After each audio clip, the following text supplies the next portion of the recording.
Hi, how are you? Got my new glasses and I have my face all done and decide that I'm going to share with you a reading from one of my books, The Foolishness of King Saul. And remember that this particular book looks at leadership, Christian leadership.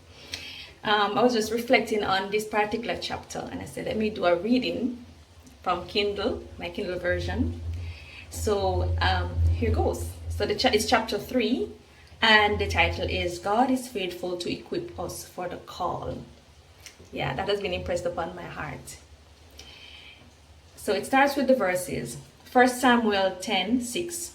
And the Spirit of the Lord will come upon thee, and thou shalt prophesy with them, and thou shalt be turned into another man. Note that this is what was said to Saul, that the Spirit of the Lord will come upon thee, and thou shalt prophesy with them, and thou shalt be turned into another man.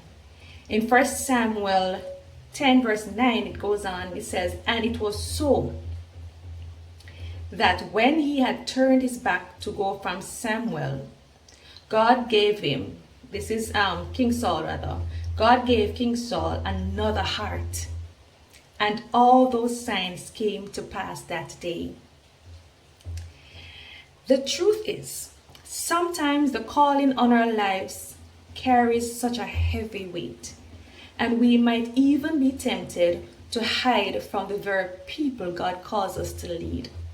Like Saul did in 1 Samuel 10:20-22, when he hid himself and had to be fetched. You should read it. I'm going to read a bit of it.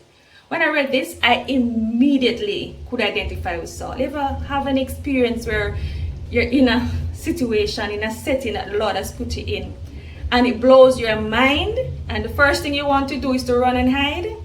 I know that, and I've had those moments. It's like I want to run away. It's like, God, this is big. I want to run away. But this is what 1 Samuel 10:20-22 says.